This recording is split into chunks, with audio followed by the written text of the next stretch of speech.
But the picture that was up was not the bot. In the center and most focused picture in the picture was the Red Ranger just moving super fast while frozen. And the bot was behind him like, hey, that was the best he could do, right? I understand. I'm not mad at it. He announced him transforming it into a monster called a Robotron. It's kind of reminiscent of Lord Zed changing everyday objects into monsters. Except this time, when they're destroyed, they're destroyed. So at this point, I should talk about the suits. They are unlike anything we've ever seen before in Power Rangers. A fact I pointed out years ago when I thought this Sentai, Go Busters, would never get adapted. Instead of the traditional spandex... That is not spandex! The material is a self-assembly now! It's kind of a leather jacket and pants, with a helmet that resembles the respective animal, and a larger than normal mouthplate. They look like the most practical and functional suits we've ever had on the show, which makes sense given this is another government-run, or at least privately funded with government-subsidized, Ranger team. I like them. They're simple designs, but different because of the new material. The morphing sequence is actually kind of lame. We don't see it properly until the third episode, and it's just them being surrounded by CGI smoke and animal head, then their helmets form up once the CGI smoke clears. The only cool part is that their visors come out of the morpher and form into the helmet. Speaking of, I love the morphers. They're kind of a combination of everything I like in a morpher. It's wrist-based, it opens up, it uses a secondary device, a key in this case a la Turbo. It's a unique design, and it's not a cell phone. The Morphex energy stolen isn't enough to get Evox out, but it is enough for Scrozzle to unleash a Gigadrone. Basically blank slate giant robots that take on the partial form of a Robotron, but giant-sized. The Zords this time around are vehicles again, as befits this type of organized Ranger team, though the individual Zords have an alternate mode that reflects their animal. What does not befit them is that we learn the Evox virus did get into enough of the transferred DNA to corrupt them partially. No Cronenbergs, but they all have weaknesses based on their animals. If Devin sees a dog, he freezes up. Zoe consumes energy more rapidly and needs to eat carrots to replenish herself. Ravi overheats easily and becomes more aggressive. None of this makes the slightest bit of sense unless your understanding of animals does not go past the first grade, which... That was funny to me, honestly. That's all I can say about that. Hey, but they only used that like 3 times in the whole show. And to even make it even weirder, the Sentai did the same shit. Only difference was the Red Ranger's weakness was not the dog, but a chicken. Huh? Yes. Oh, yeah. If he ever saw any form of a chicken, he would freeze up. Oh shit! I never saw that. I missed that so bad. I want this. It was either episode 1 or 2 where they explained the reason why, and it was like what's his weakness? Chicken. Chicken nuggets. If he sees a rooster or like anything like a chicken, he freezes. I was like, a chicken? A chicken? You know, certainly possible when their chief scientist isn't old enough to drive. Cheetahs are cats, and cats are afraid of dogs, so Devin freezes up when seeing a dog. Far too complex for you to understand. The carrot one is especially terrible because while rabbits can eat carrots, they're actually not that good for them in excess, and particularly not a jackrabbit like Joey is, since carrots contain a lot more sugar than you would imagine. Too many carrots causes diabetes in rabbits. And Ravi's thing is about...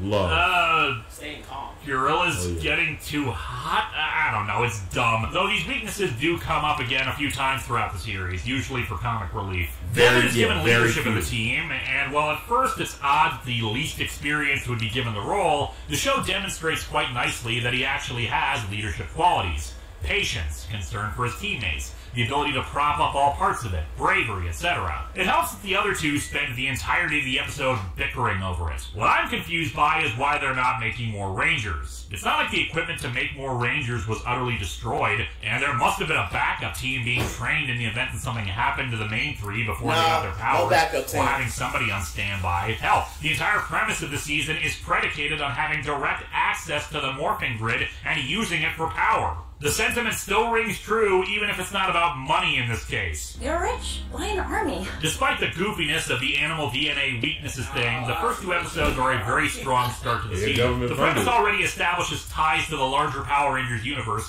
and while it's implied that this is the main timeline thanks to the particular villain's name dropped, Because of the mayor stating interdimensional threats, this could be its own continuity altogether. Just one more aware of the other threats faced by Rangers. It's just, as I said last time, West going around giving interdimensional transporters to everyone out there means that other dimensions now know about Rangers, the morphing grid, and threats out there. Although it's suggested later that this universe didn't have Rangers before making contact with other universes, so it's odd that West would just randomly drop one off if they didn't. The team dynamics gel right away, with hints of SPD both with the larger organization and with a Blue Ranger training to be on the team and acting as the most experienced. But also that misfit quality by having people who may not be the best, but certainly deserve to wear the suits. We also got some cool new dynamics right off the bat. SPD had Evil Rangers at the end of the show, but this one gives us Evil Rangers to start with, and a strong motivation to fight them. Plus, they play with it in the 4th episode, A Digital Deception,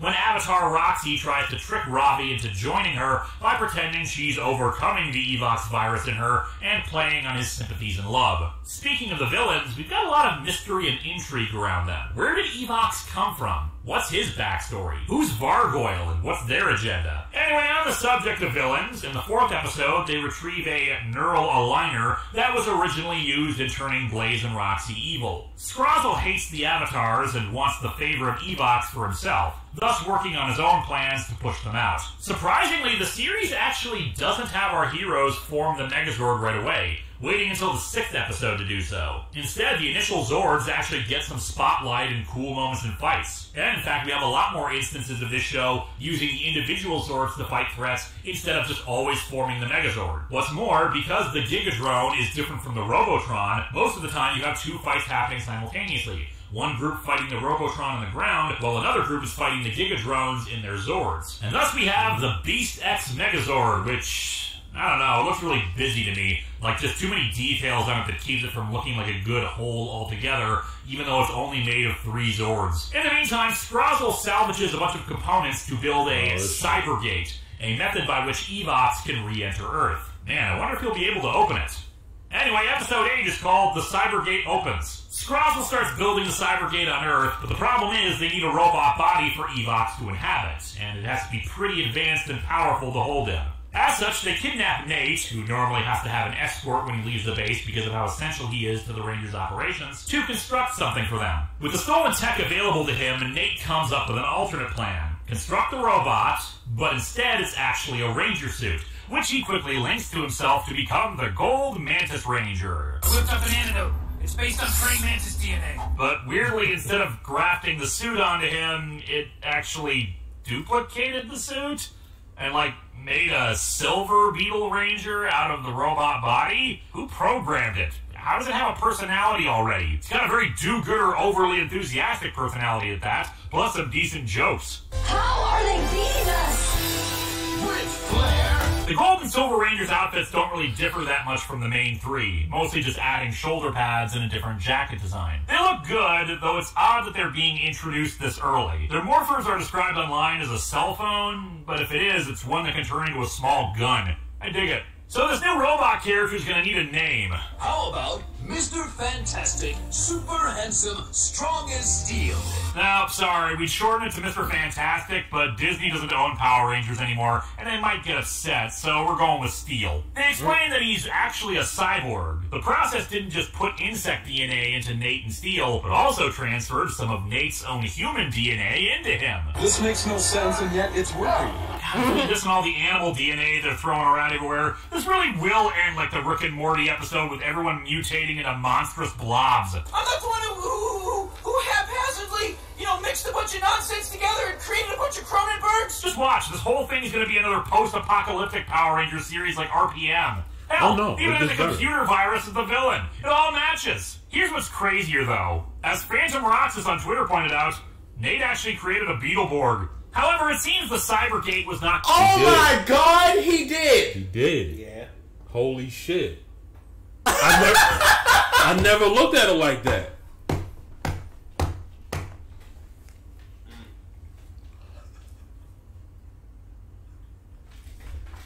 Yo! Holy shit. He did it. He did it. He fucking did it. Wow. He did it. Created a Beetleborg. Also, I it, but I'm gonna say it. So, if anybody was paying attention to Power Rangers Beast Morphers, they created Steel because, or he might say it, I don't know, but he created Steel because he wanted a brother. He was probably gonna say it after this, but okay. Well, yeah, that's why I was like, he'll probably say it anyway. So, you know, and then all the DNA insect fusions and Steel's jokes aren't that. They don't hit home a lot. It's kind of like, it's like that one guy who thinks he's funny, and you get like one good nostril laugh out of him, but then he keeps going. And he's kind of like me in real life.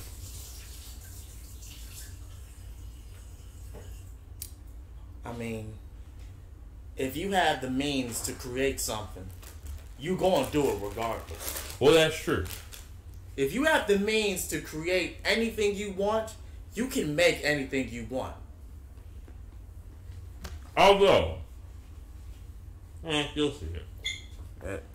Not completely destroyed in the battle, so they're able to repair it and plan to take Steel's body for Evox, leading us into Silver Sacrifice. After a failed attempt to capture Steel, General Burke, the military representative on the base, as well as the father of Ben and Betty, wants him shut down for the safety of the planet. The Rangers instead elect to destroy the Cyber Gate to eliminate Evox's need for Steel. However, when they arrive to deal with the gate, Ben and Betty are captured, and Steel elects to sacrifice himself to save them, allowing Evox to take over his body. Right now, your family needs me.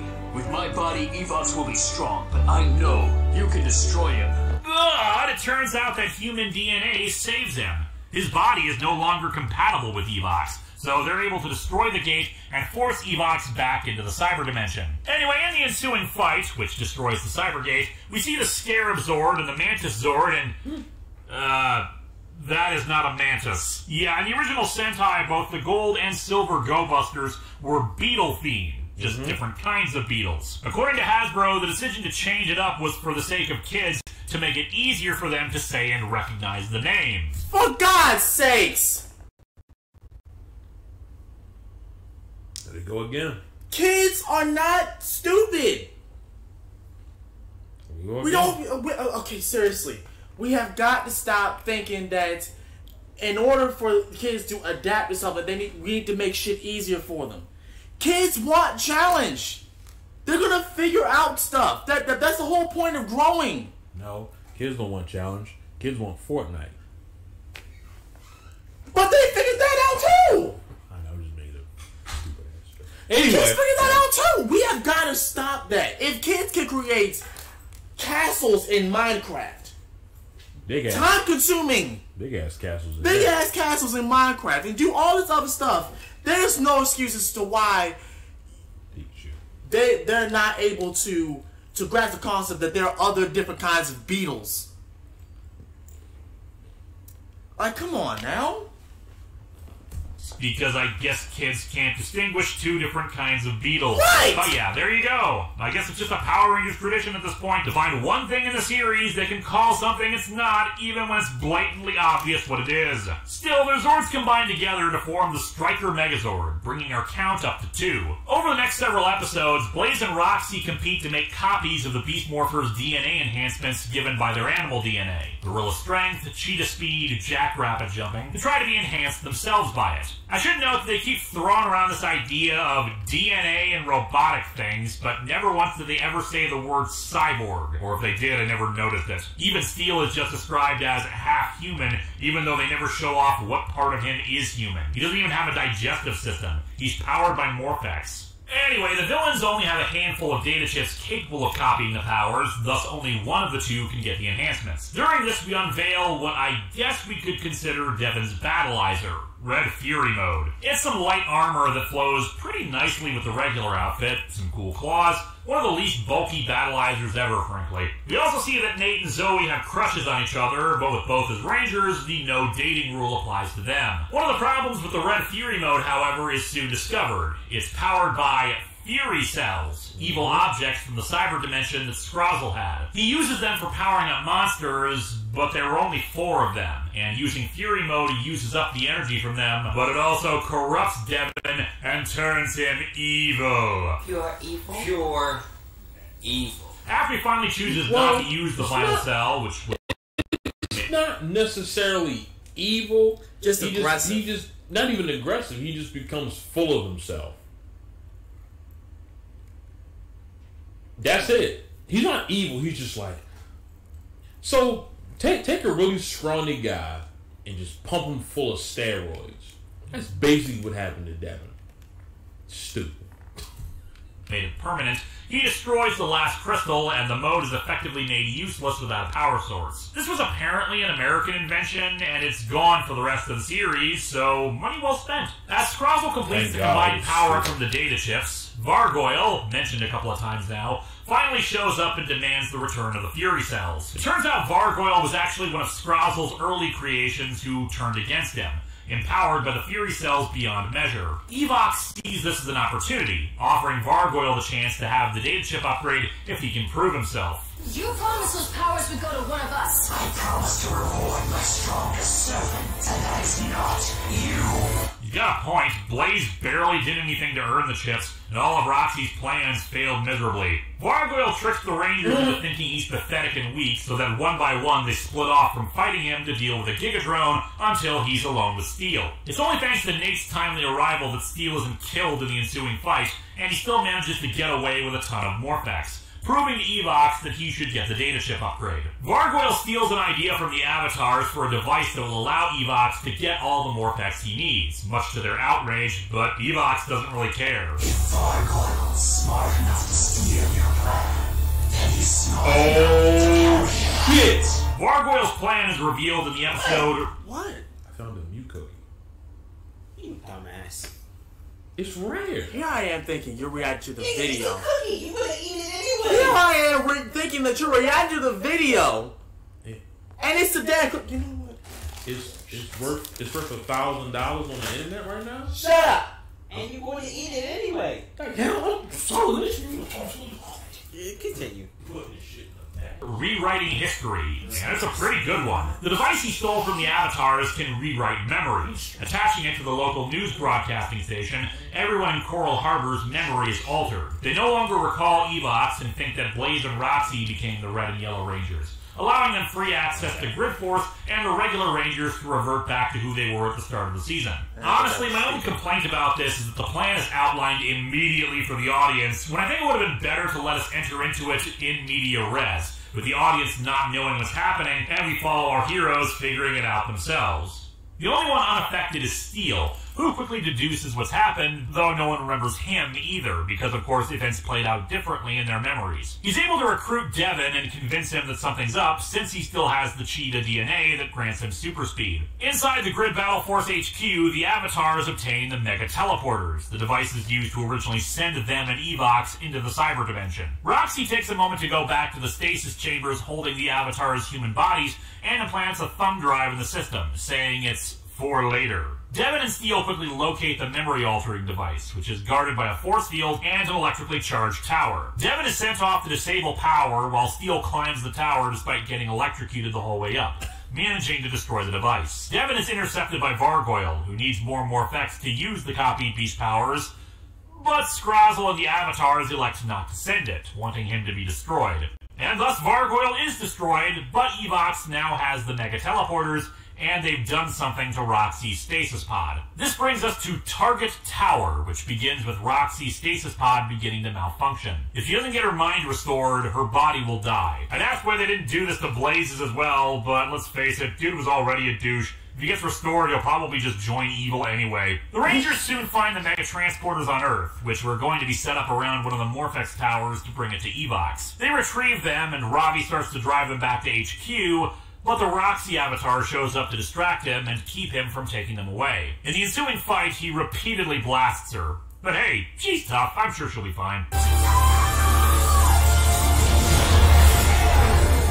Unfortunately, of course, Blaze is able to retrieve the teleporters and starts setting them up. However, what twists the knife is that when Ravi returns to base, Roxy still hasn't awakened, and Shaw gives him a thorough chewing out for disobeying orders and putting the entire city at risk, though she at least does say sorry about Roxy. Betty and Ben manage to get a hold of one of the teleporters to bring back to base, Mayor Daniels coming in to help as well, after scolding Devin for perceived cowardice in another fight when he doesn't realize he's the Red Ranger. Unfortunately, Blaze is able to retrieve it and put it into position, activating it and stealing the tower along with a captured Devin. What's more, Mayor Daniels spotted Devin demorph.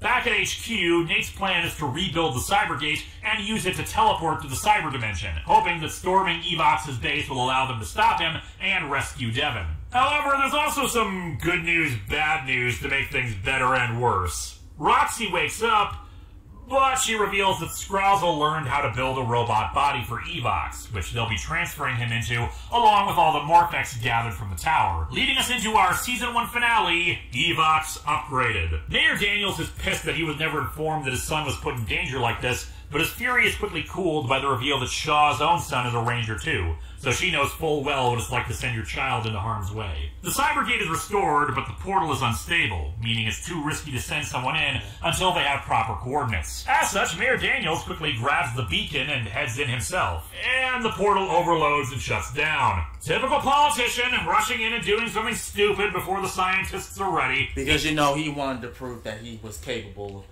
because of him chewing his son out, thinking that he was a coward. He just wants to prove that might is right. This city, I will defend it at all costs. Nigga, you know you got it wrong, right? I'm just talking about his character.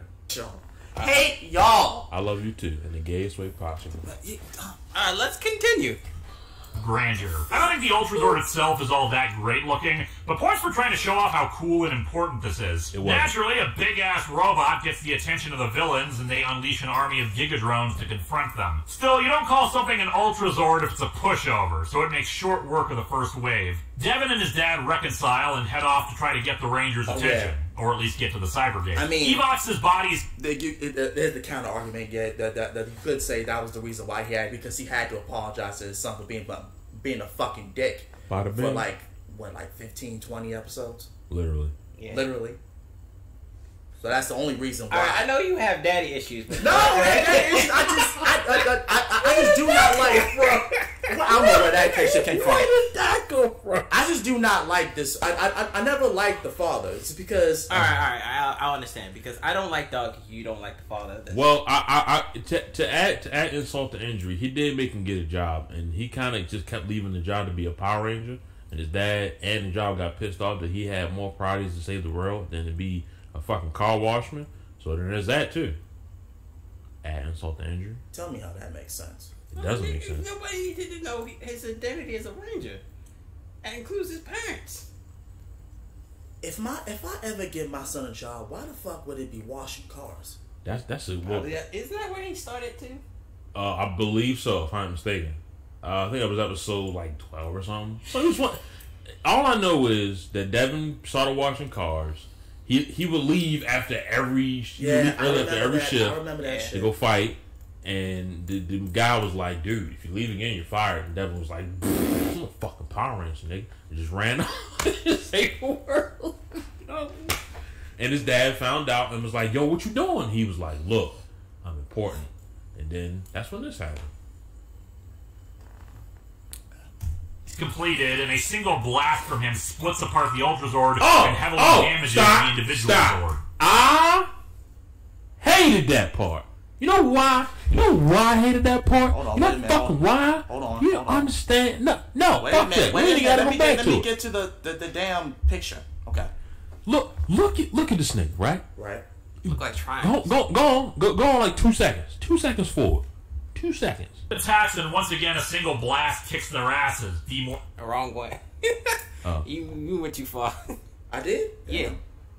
Hold on, we gonna get there. So it makes short work of the first wave. Devin and his dad reconcile and head off to try to get the Rangers' attention, or at least get to the Cybergate. Evox's body is completed, and a single blast from him splits apart the Ultrazord. Look at this. Look at that.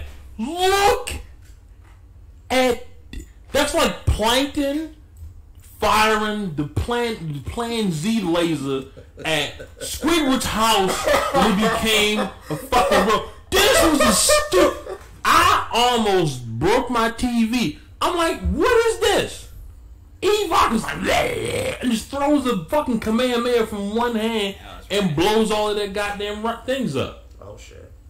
Jesus Christ! Well, in all honesty, isn't he supposed to be like the last boss? Technically, yeah, but make him the same fucking size. Okay, now we have to have a conversation with you. What you mean technically? Huh? What do you mean technically? What do you mean technically? Look he at is the final boss. Look at how So small he should he be is. able to. He should be able to do that. Be like, fuck you. Okay. So He's small. Here's what his problem. No, he's the same side of any boss you see. Here's what his problem is. It's the size that gets. Look at the Ultra Megazord. It's like size that gets Superman. He wants somebody to be gigantic if they're gonna be the final boss. It looks like Plankton. It does not look like Plankton. Nigga. Look, Google Squidward's house right now and Google Plankton. Do it right now. I'm dead. Listen, it's bullshit. He's the size of a Plankton. What was it? 12-inch tall person? Yes. Like a basketball person? He's the size of a basketball person. He's the size of a basketball and that person. robot is the size of a fucking building. Squidward's house in Plankton. Alright, you've been watching too much SpongeBob. I have, man. Hold on. Why are you referencing SpongeBob so much? Don't worry about that. Look at the fucking size. You must have been watching a Patrick show then. I hate Let's continue. just yeah. And heavily damages the individual Zords. Our heroes are reunited. Couldn't have done it without you, Mr. Mayor. But now, we're in a tight spot. Yeah, we're in a tight spot. Evox attacks and once again a single blast kicks their asses, demorphing them. He grows giant sized and prepares to leave, but the Ranger the Ranger's Zord is still Grow after he beat Put me those cookies. I'm about to eat these cookies. Let me make sure. Fuck you. Let me make sure we didn't. I didn't stop the recording just in case. Okay, we're still recording. Oh God. This and is Morphex energy is highly explosive, so Devin can use it to destroy the tower and hopefully take Evox along with it. The other Rangers will take out the teleportation capabilities of Evox's base to keep him from escaping. Devin heads into the tower to destroy it from underneath, but Blaze is waiting for him in a Zord constructed for him. Of course, Devin destroys it and the Blaze avatar along with it. Scrozzle teleports away as Evox begins traveling to Earth, but Nate is able to access the teleportation system and reverses it. As the tower explodes, Evox seems to turn purple as our heroes return through the Cybergate, Devin arriving at the last second. The real Blaze soon awakens, our heroes are all given medals for saving the world, some comic relief from Betty and Ben, and we'll never see Evox again. Right, Mayor Daniels? Psych. Special occasions, and this is a pretty special occasion. And that's where I stopped. Right after that shit. My achy breaky. Before the next season, which for the first time. Hold on, what you say? My achy breaky logical brain just couldn't accept the fact that I just watched 22 episodes of fodder. Give me my goddamn cookies back. I paid $3 for those. $4.99 actually, but still. You paid $4.99 for this piece of shit? Thank you. If either one in many years is not labeled as super. It's just season 2 of Beast Morphers. We of course have our season requisite holiday clip show. Except for this time around, we only have a pair of them. Not one for the second season as well that takes place after the finale or anything. The Halloween one was a Hypnotic Halloween. So, I found us a film to watch on this weird streaming service. Oh no, they discovered Quibi! Scrozzle uses the hypnotic video to make 4 of the Rangers think they are their Halloween costumes. And Robbie apparently thinks that Sherlock Holmes went around everywhere just examining everything with a magnifying glass. Devin has to get them to remember who they are through the context of their costumes and clips. The Zoe is a Viking, they need to dress up as Vikings. I say dress up as Kung Fury. I'm a cop from the future. I was sent back in time to kill Hitler. For Nate and Steele, they're Dr. Frankenstein and Frankenstein's monsters, so... I'm Dr. Reeves.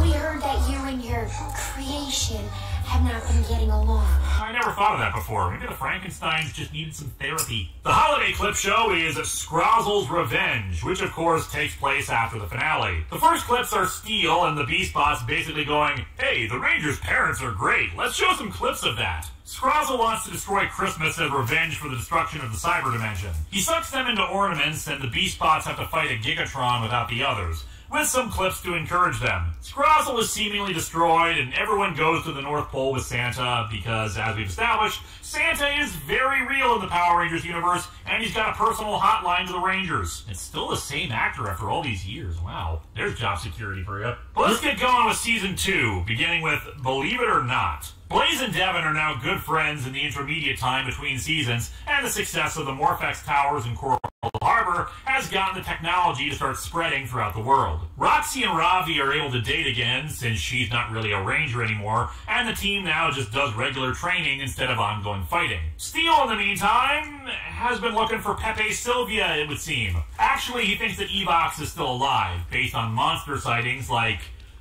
Bigfoot and the Loch Ness Monster.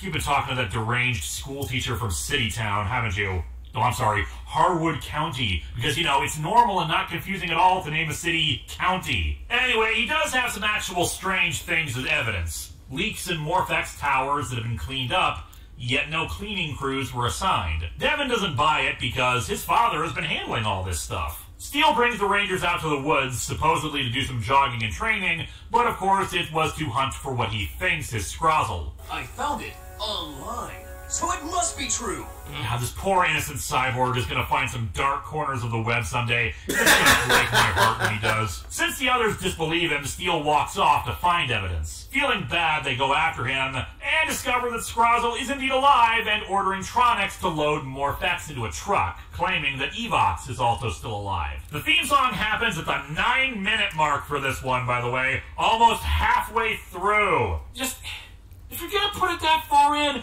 why even have the theme song? After a fight with a Gigadrone, they scan the cyber dimension, probably thanks to the Cybergate, but can't find any evidence of Evox there. As such, they can't even be sure of where the Gigadrone came from or where Evox is hiding. In the next episode, we see that they're operating out of some other dimension full of ice crystals. Evox still has his robot body, but it's somehow merged with Mayor Daniels, so, like a few villains before him, he can transform between them. Oh. Exhibit 5 to 43. Now he's a part of the final boss. How's that his fault? Because he decided to put his 2 black chocolate butt cheeks into the unknown, into enemy territory. Now he's a part of the final boss. That's reaching to me. That ain't reaching. Now he's been infected. Joseph, what was that? What was that? You want to explain that? My frustration. That's what it was. Frustration, huh? Give me my mic. Two big black butt cheeks, huh? First of all, 2 big black chocolate butt cheeks. Can we continue? This is still an hour video. Can y'all switch back to where y'all was sitting? Shit. I'm just saying. I was getting some water. Yeah. I'm thirsty. I bet you were. Yeah, your ass, bitch Uh-huh. ass. Yeah, whatever. Fuck you. Yeah. I still say that's reaching. Yeah, bump. That ain't. He's Evox now. Congratulations. Forced Evox. Nigga, we thought he was destroyed. You look at a guy with water in one hand. Though he's in the driver's seat. Scrozzle warns that if he runs out of Morphex, he could transform in public. Though what's more, the human body is corrupting his virus. Whatever the hell that means. Well, and for some reason, they shoot the scene revealing this as if it was a big surprise that it's Mayor Daniels. Wait a minute. Despite the fact that we saw at the last season, the whole was a big surprise. Go back. The hell I'm sorry. Well, and for some reason, they shoot the scene revealing this as if it was a big surprise. Why is he taller than the actual person inside the suit? That is a good question. Yeah, I mean, how tall is that man? 6'3", I think. Christ. I read his profile because at first I thought he was somebody from a black movie, but then I realized he wasn't. No, I ain't never seen his face before. That it's Mayor Daniels, despite the fact that we saw at the last season the whole purple energy thing on him. Since Evox wants new generals, and they have the actors anyway, Scrozzle takes samples of Blaze and Roxy's DNA and, like with Evox, uses robotic face forms to build new evil clones of the two, having also stored memory banks up of the Avatar versions as well. So, basically, now they're Terminator versions of the two. I destroyed you, Avatar! Wrong again, lover boy. That was the old Roxy. My My purple hair extensions give me new powers. They can Bitch, also what's still the difference? morph, though their corrupted ranger forms have also changed, particularly Blaze's. The two are also now functionally immortal. look like Their the minds next getting the downloaded Sentai. to new robot bodies if they get destroyed. So now they really can just say to the Rangers whenever they see them, First of all, I just want to point this out. Go on. I'm sorry, but Sentai version is still better, no matter what. Sentai version will always be better. what was her? I forget her name, but she was a bad motherfucker. I almost said cattle. With two guns, go.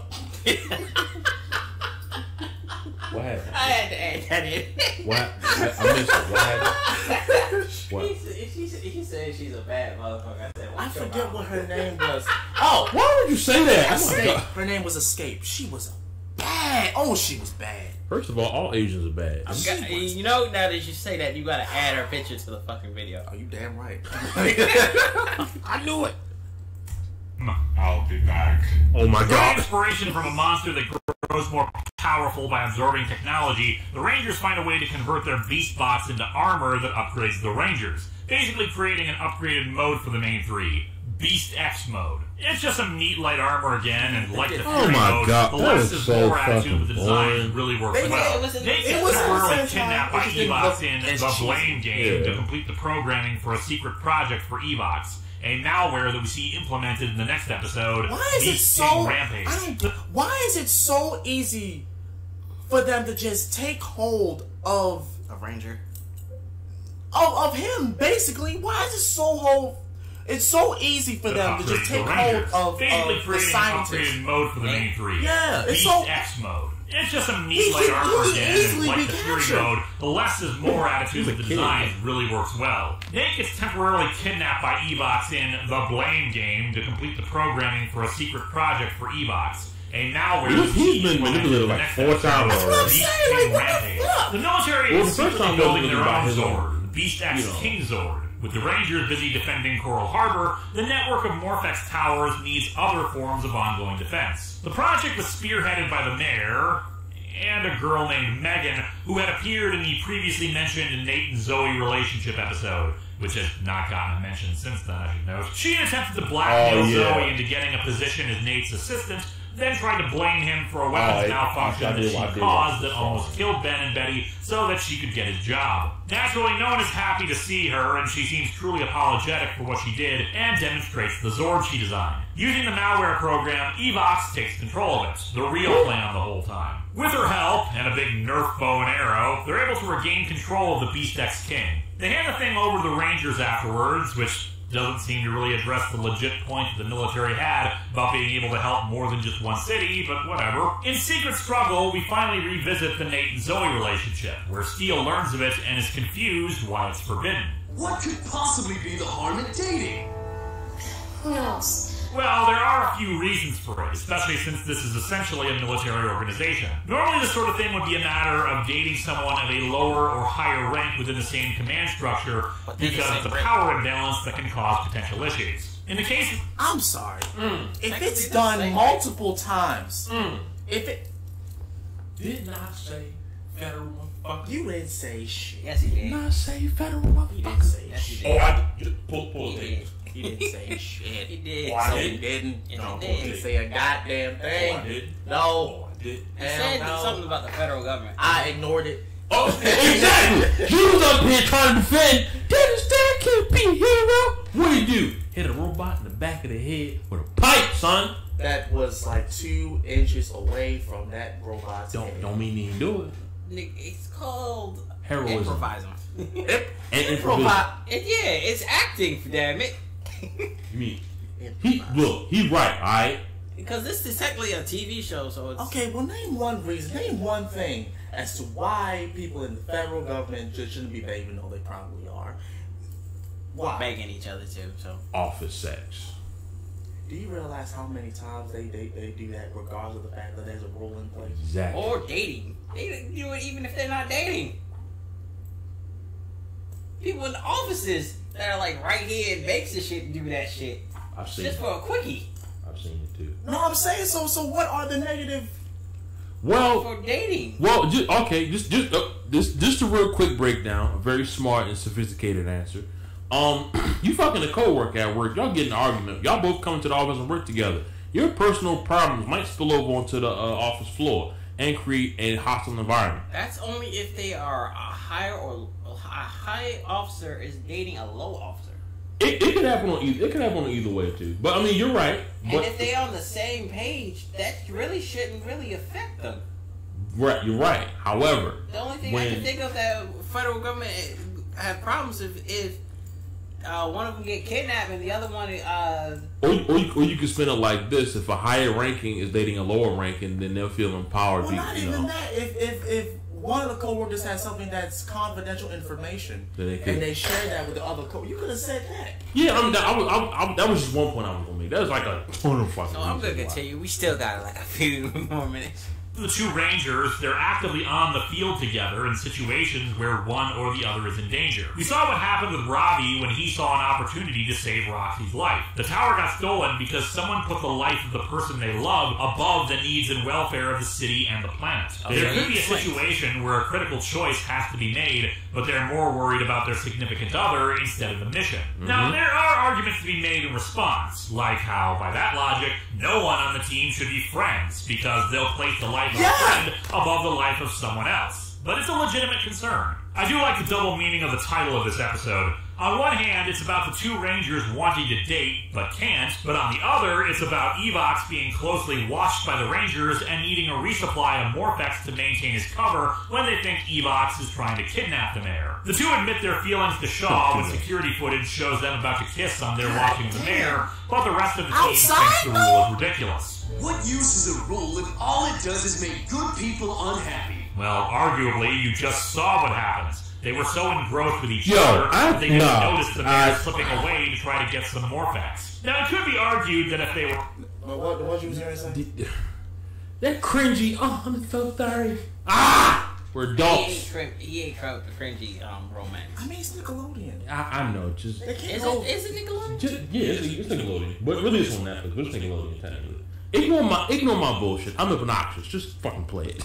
Were allowed to be in a relationship to begin with, the familiarity would cause the passion to die down enough that they wouldn't have felt the urge to get into those feelings lady in the I know Power Rangers doesn't give a fuck about space. Like I said, much as I personally think they should be allowed to be together, I'm a sucker for romance, there is an argument for why this shouldn't be a thing. Now, here's another one. What happens if the two break up, and it's a messy breakup at that? It can screw with the team dynamics and affect more than just them. It's Power Rangers. 2 for 2, on baby. Nickelodeon. 2 for 2. So yeah, they're not gonna break up. They ain't gonna break up. 2 for 2, baby. Or what happens if there's an affair while they're still technically together? That ain't happening either.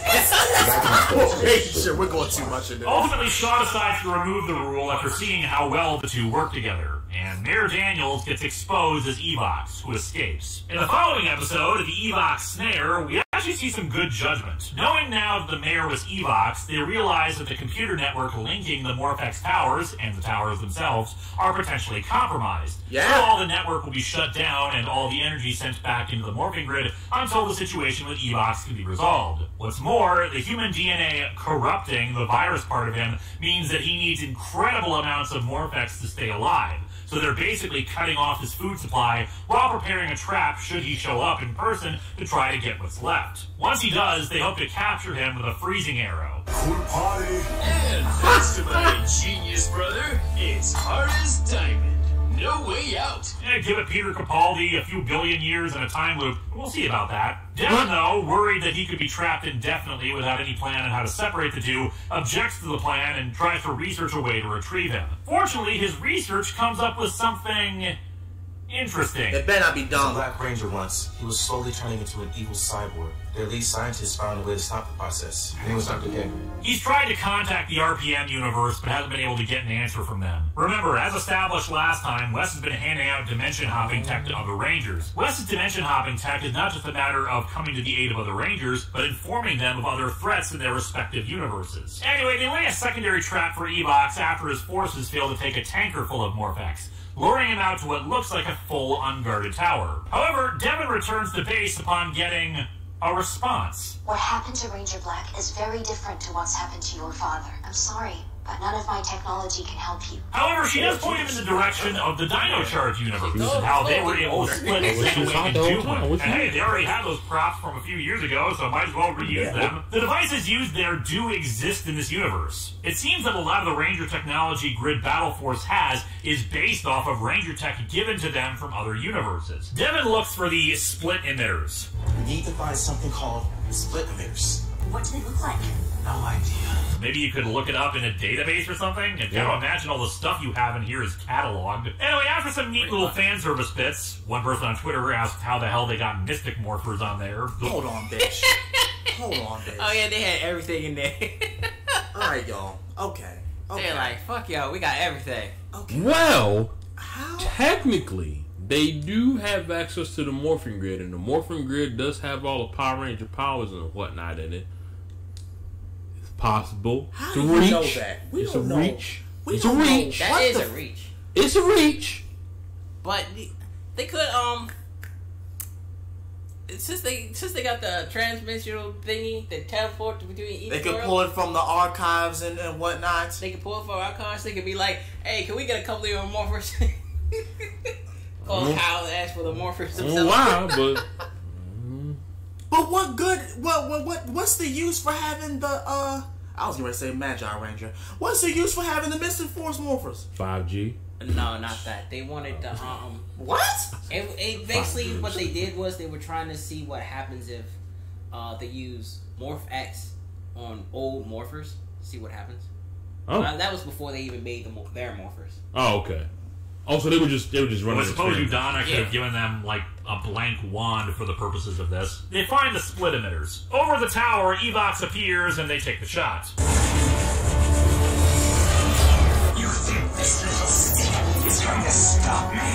Then we're gonna cold-hearted. Gavin arrives and they use the split emitters, separating Evox and his dad. However, the episode ends on a slightly stupid note, as they elect to reactivate the towers now after Evox escapes, instead of just waiting it out for him to starve. Mayor Daniels doesn't recall what happened after the Cybergate, so sadly they don't know what Evox's plans are. Though they did find trace amounts of the Evox virus in the computer network that they purged. We're not done with that vault yet either. In the next episode, Intruder Alert, Grid Battle Force gets a message from deep space that an alien criminal, Ryjack, is coming to steal valuable technology from them, and Shaw wants to assign extra security to it to make sure the Ranger tech in there isn't taken. They get a report of alien bioscience and some more facts. Oh yeah, I forgot. They Space Sheriff Gavin. Yeah, they did have Gavin in that episode. Yeah. Joe Chuck. Okay, good. No, I don't. How did they manage to pull that suit in there? Money. I don't know. And get it all nice and shiny looking, because that's definitely.